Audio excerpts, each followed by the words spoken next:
Well, so since I'm going ground up, I think what I'm going to do is I'm actually going to make my own YouTube channel called Ground Up Handbook. Welcome back with the Quiet Subculture, and we're here at the Seasons area of the Gunks. So we're here with Adam, and he's going to be getting on the fall. He's going to be going ground up on it. He's not going to be headpointing it.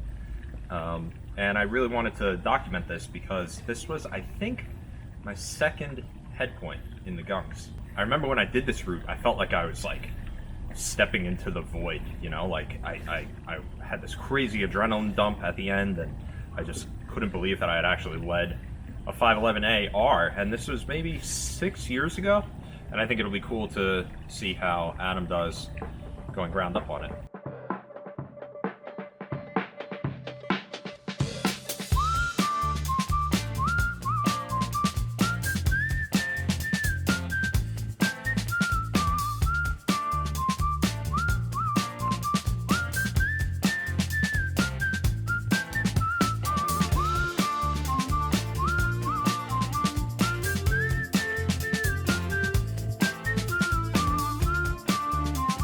Hey, my name's Adam.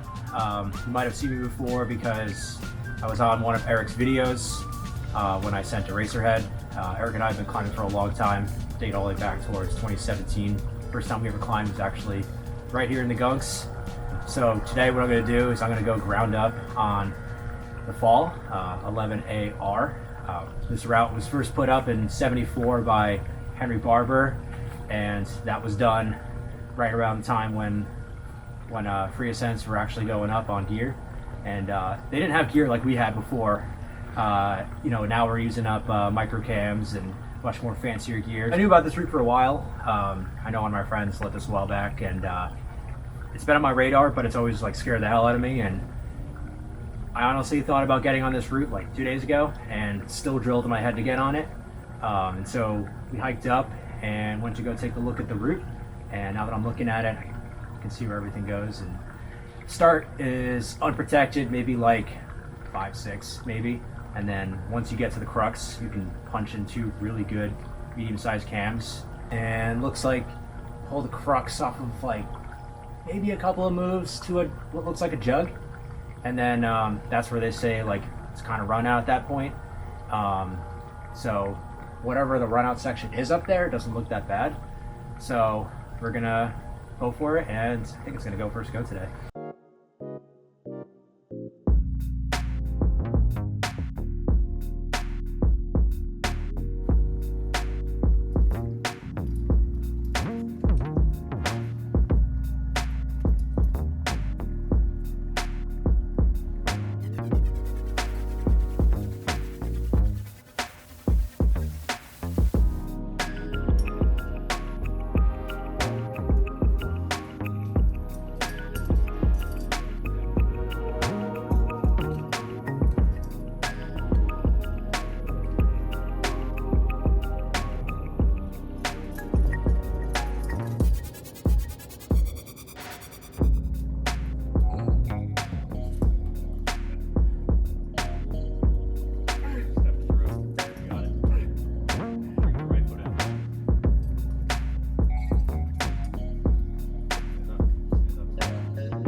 today?